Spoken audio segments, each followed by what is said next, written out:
ಒತ್ತಡದ ಬದುಕು, ಪೌಷ್ಟಿಕ ಆಹಾರದ ಕೊರತೆಯಿಂದ ಶುಗರ್, ಬಿಪಿ, ಬೊಜ್ಜು, ಗ್ಯಾಸ್ಟ್ರಿಕ್ ನಂತಹ ಆರೋಗ್ಯ ಸಮಸ್ಯೆ. ಹೆಚ್ಚು ಪೋಷಕಾಂಶಯುಕ್ತ ಆಹಾರ ಮತ್ತು ಸಿರಿಧಾನ್ಯಗಳೇ ಇದಕ್ಕೆ ಪರಿಹಾರ.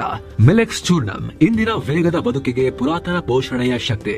ಇದು ಸಿರಿಧಾನ್ಯ, ಡ್ರೈ ಫ್ರೂಟ್ಸ್, ಮೊಳಕೆ ಕಾಳುಗಳು, ಧಾನ್ಯಗಳು ಹಾಗೂ ಸೀಡ್ಸ್ ಇಂದ ಸಮೃದ್ಧವಾಗಿದೆ. ಬನ್ನಿ ಮತ್ತೆ ಸಾಂಪ್ರದಾಯಿಕ ಸಿರಿಧಾನ್ಯಗಳಿಗೆ ಹಿಂದಿರುಗೋಣ. ಆರ್ಡರ್ ಮಾಡಲು ಲಿಂಕ್ ಡಿಸ್ಕ್ರಿಪ್ಷನ್ ಮತ್ತು ಪಿನ್ ಕಾಮೆಂಟ್ ನಲ್ಲಿದೆ.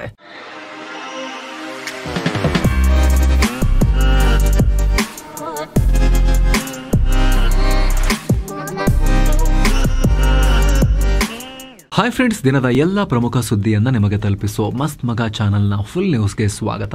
ನಾನು ಅಮರ್ ಪ್ರಸಾದ್. ಸ್ನೇಹಿತರೆ, ಕಡೆಗೂ ಪಾಕಿಸ್ತಾನದಲ್ಲಿ ಅಂತರ್ಯುದ್ಧ ಶುರುವಾಗೇ ಹೋಗಿದೆ. ಭಾರತದ ನೆಲವನ್ನು ಆಕ್ರಮಿಸಿ 80 ವರ್ಷಗಳಿಂದ ದೌರ್ಜನ್ಯ ಮಾಡ್ತಿರೋ ಪಾಕ್ ವಿರುದ್ಧ ಪಿಒಕೆ ಜನ ದೊಡ್ಡ ಪ್ರಮಾಣದಲ್ಲಿ ತಿರುಗಿಬಿದ್ದಿದ್ದಾರೆ. ಈ ಸಲ ಆಗಿದ್ದಾಗ್ಲಿ ಅಂತ ಹೇಳಿ ಭಾರಿ ಪ್ರಮಾಣದಲ್ಲಿ ಹಿಂಸಾಚಾರ ನಡೀತಾ ಇದೆ ಪಿಒಕೆನಲ್ಲಿ. ಪಾಕ್ ಸೇನೆ ಮತ್ತು ಜನರ ನಡುವೆ ಮಾರಾಮಾರಿ. ಮುನೀರನ ಉಗ್ರ ಸೇನೆ ನಮ್ಮ ಕಾಶ್ಮೀರಿ ಜನರ ಮೇಲೆ ಬಂದೂಕಿನ ಗುಂಡಿನ ಮಳೆಗರೆದಿದೆ. ಪರಿಣಾಮ 8 ಜನ ಕಾಶ್ಮೀರಿಗಳು ಮೃತಪಟ್ಟಿದ್ದಾರೆ ಅಂತ ಹೇಳಿ ಜನ ರೊಚ್ಚಿಗೆದ್ದಿದ್ದಾರೆ. 100 ಜನ ಗಾಯಗೊಂಡಿದ್ದಾರೆ. ಪಿಒಕೆನಾದ್ಯಂತ ಹಿಂಸಾಚಾರ ಭುಗಿಲೆದಿದೆ. ಪರಿಸ್ಥಿತಿ ಕೈಮೀರಿ ಹೋಗ್ತಿದ್ದ ಹಾಗೆ ಪಾಕ್ ಹೇಡಿ ಕೃತ್ಯ ಮಾಡಿದೆ. ನಿರಾಯುಧರ ಮೇಲೆ ಏರ್ ಸ್ಟ್ರೈಕ್ ಮಾಡಿದೆ ಪಾಕಿಸ್ತಾನ. ಆಕಾಶದಿಂದ ಗುಂಡು ಮತ್ತು ಸ್ಫೋಟಕ ಹಾಕಿ ಬೆದರಿಸಿದ್ದಾರೆ. ಕೆಲ ಕಡೆ ಶೆಲ್ಲಿಂಗ್ ಕೂಡ ಮಾಡಿದ್ದಾರೆ.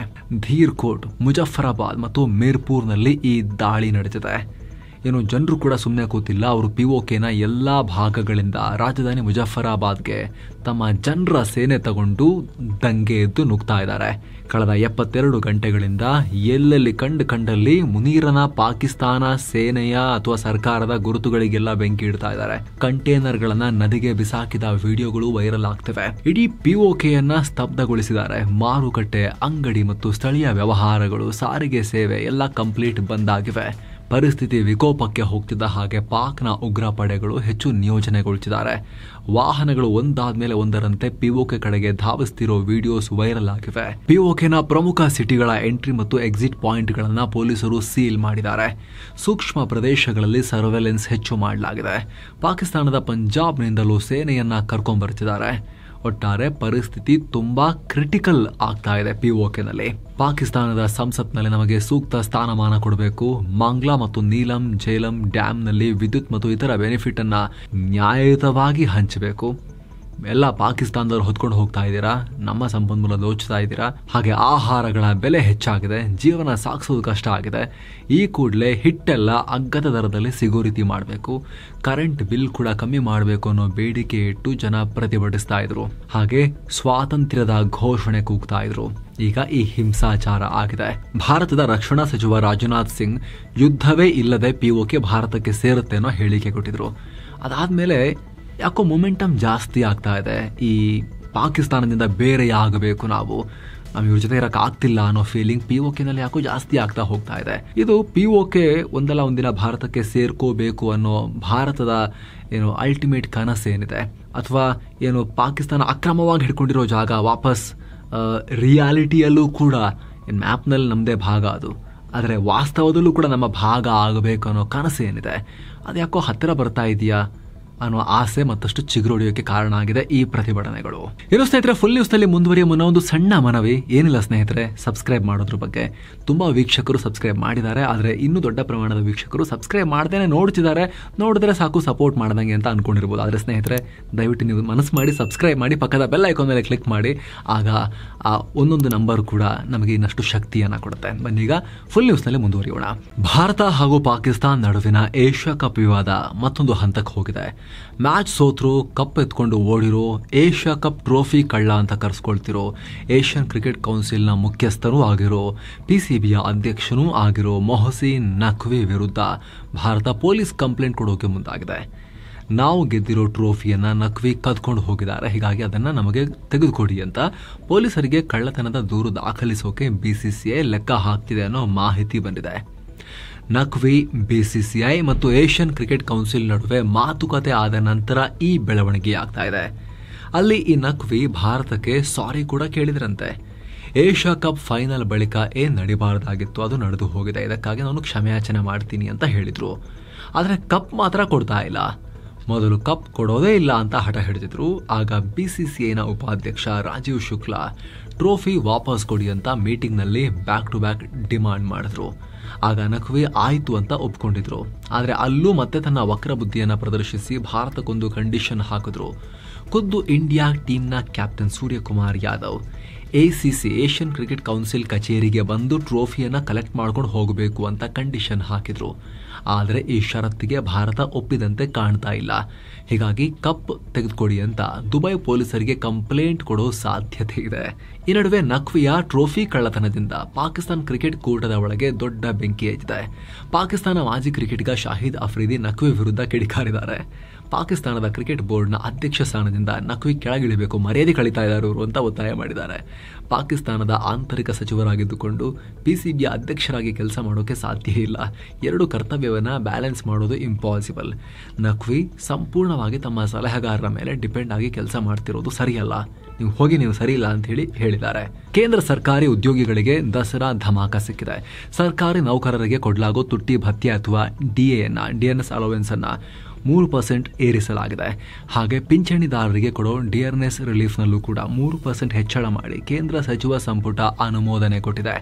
ಅಂದಹಾಗೆ ಡಿಯರ್ನೆಸ್ ಅಲೋವೆನ್ಸ್ ಅಥವಾ ಈ ಡಿಯರ್ನೆಸ್ ರಿಲೀಫ್ ಅಂದ್ರೆ ಇನ್ಫ್ಲೇಷನ್ ಮ್ಯಾಚ್ ಮಾಡೋಕೆ ಕೊಡಲಾಗೋ ಎಕ್ಸ್ಟ್ರಾ ಭತ್ಯೆ 2025 ಅಕ್ಟೋಬರ್ 1 ಅಂದರೆ ಇಂದಿನಿಂದಲೇ ಜಾರಿಗೆ ಬರ್ತಾ ಇದೆ. ಸದ್ಯ 55% ಡಿಎ ಮತ್ತು ಡಿಆರ್ ರೇಟ್, ಇದಕ್ಕೀಗ ಹೆಚ್ಚುವರಿ 3% ಆಡ್ ಆನ್ ಆಗಿದೆ. ಈ ವರ್ಷ 2ನೇ ಬಾರಿ ಈ ಭತ್ಯೆಯ ರೇಟ್ ಹೆಚ್ಚಳ ಮಾಡಿರೋದು.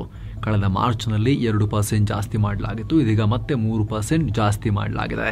ಅಂದರೆ ಇಷ್ಟು ದಿನ ಉದಾಹರಣೆಗೆ 60,000 ರೂಪಾಯಿ ಸ್ಯಾಲರಿ ಪಡಿತಾ ಇದ್ದ ನೌಕರರಿಗೆ ತುಟ್ಟಿ ಭತ್ಯೆಯಾಗಿ ಹೆಚ್ಚುವರಿ 33,000 ರೂಪಾಯಿ ಸಿಗ್ತಾ ಇತ್ತು. ಈಗ ಅಕ್ಟೋಬರ್ನಿಂದ 34,800 ರೂಪಾಯಿ ಸಿಗುತ್ತೆ.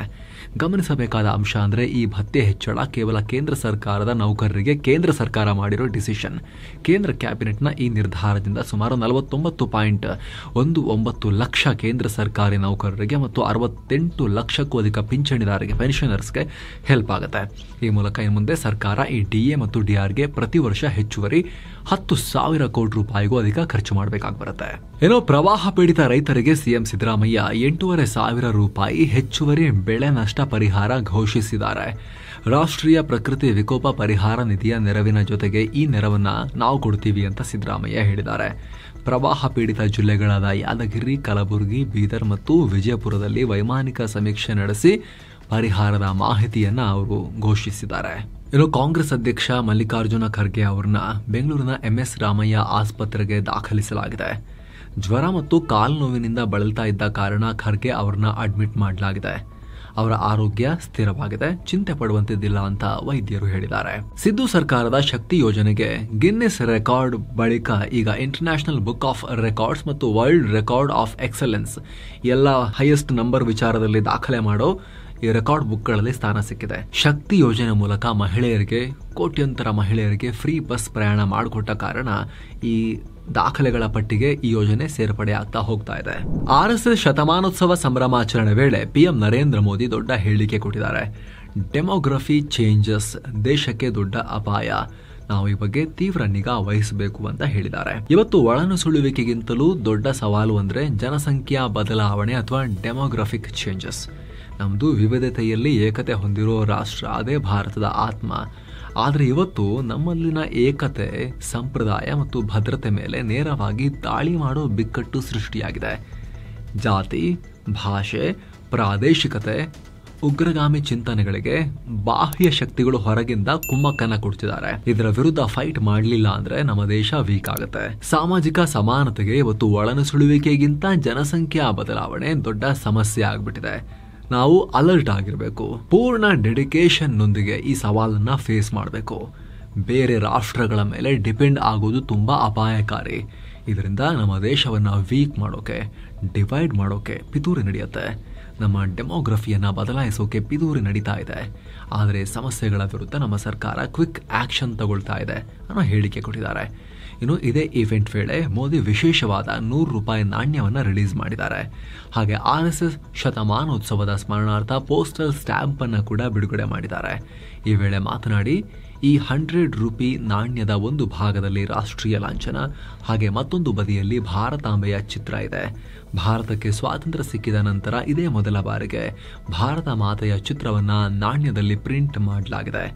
ಈ ಚಿತ್ರದಲ್ಲಿ ಭಾರತಾಂಬೆ ಸಿಂಹದ ಮೇಲೆ ಕೂತಿದ್ದಾರೆ.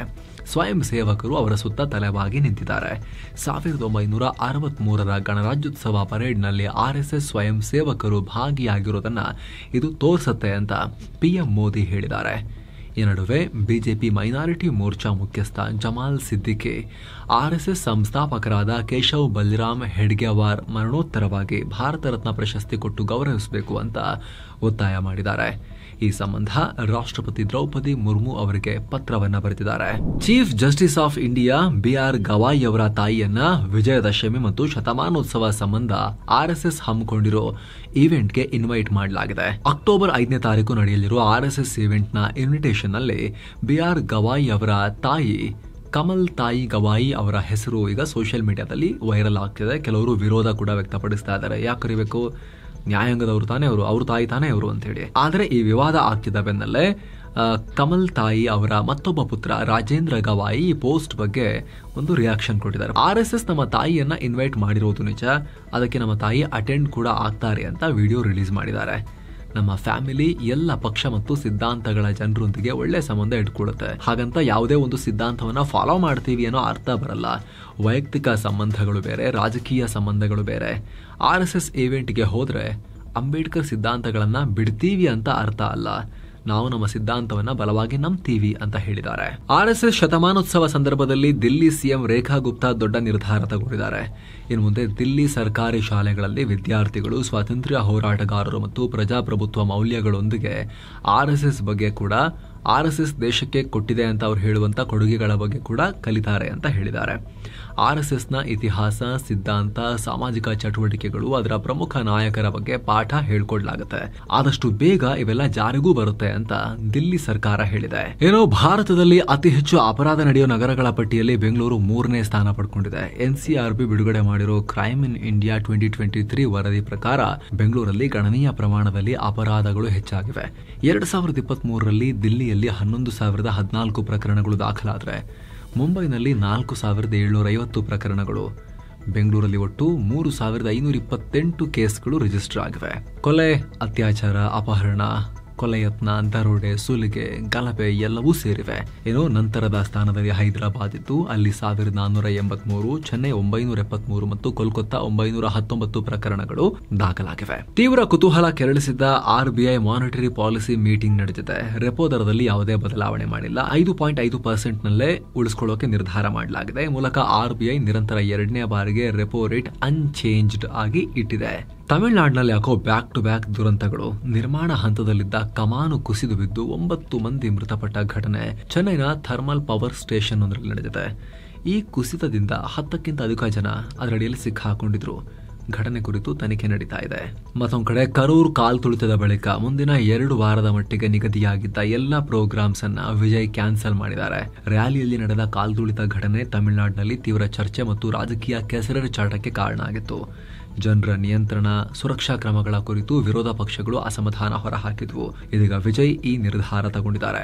ಇನ್ನು ಮೋದಿ ಭೇಟಿಯಾಗೋಕೆ ರಷ್ಯಾ ಅಧ್ಯಕ್ಷ ಪುಟಿನ್ ಡಿಸೆಂಬರ್ 5 ಮತ್ತು 6ಕ್ಕೆ ಭಾರತಕ್ಕೆ ಬರೋ ಸಾಧ್ಯತೆ ಇದೆ.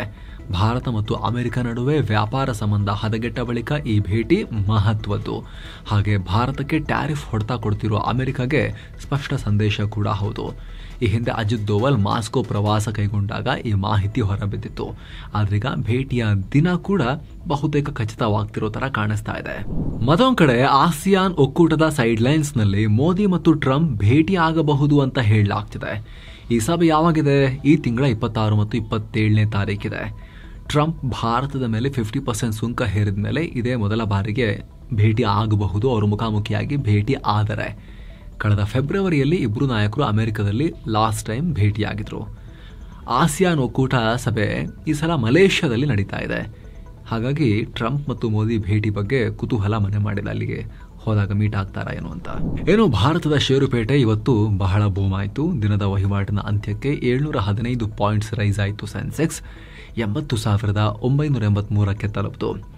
ನಿಫ್ಟಿ 225 ಪಾಯಿಂಟ್ಸ್ ರೈಸ್ ಆಗಿ 24,836ಕ್ಕೆ ರೀಚ್ ಆಯಿತು. ಒಂದೇ ಸೆಷನ್ನಲ್ಲಿ ಹೂಡಿಕೆದಾರರು 4 ಲಕ್ಷ ಕೋಟಿ ರೂಪಾಯಿ ಲಾಭ ಮಾಡಿಕೊಂಡಿದ್ದಾರೆ. RBI ರೆಪೋ ರೇಟನ್ನು ಬದಲಾಯಿಸದೆ 5.5%ನಲ್ಲೇ ಉಳಿಸ್ಕೊಂಡಿದೆ. ಹಾಗೆ ಭಾರತದ GDPಯಲ್ಲಿ 6.5ರಿಂದ 6.8% ತನಕ ಗ್ರೋ ಆಗಬಹುದು ಅಂತ RBI ಪ್ರಿಡಿಕ್ಟ್ ಮಾಡಿದೆ. ಇದರಿಂದ ಹೂಡಿಕೆದಾರರು ಕಾನ್ಫಿಡೆನ್ಸ್ನಿಂದ ವಹಿವಾಟು ಮಾಡಿದ್ದಾರೆ. Tata motors, Shriram finance, Kotak Mahindra bank, Trent, Sun pharmaceutical ಗ್ರೀನ್ನಲ್ಲಿದ್ವು. Bajaj finance, Tata steel, SBI, UltraTech cement ಮತ್ತು ಬಜಾಜ್ ಆಟೋ ರೆಡ್ನಲ್ಲಿದ್ವು. ಡಾಲರ್ ಮುಂದೆ ರೂಪಾಯಿ ಮೌಲ್ಯ 9 ಪೈಸೆ ಜಾಸ್ತಿಯಾಗಿ 88 ರೂಪಾಯಿ 71 ಪೈಸೆಯಾಗಿದೆ.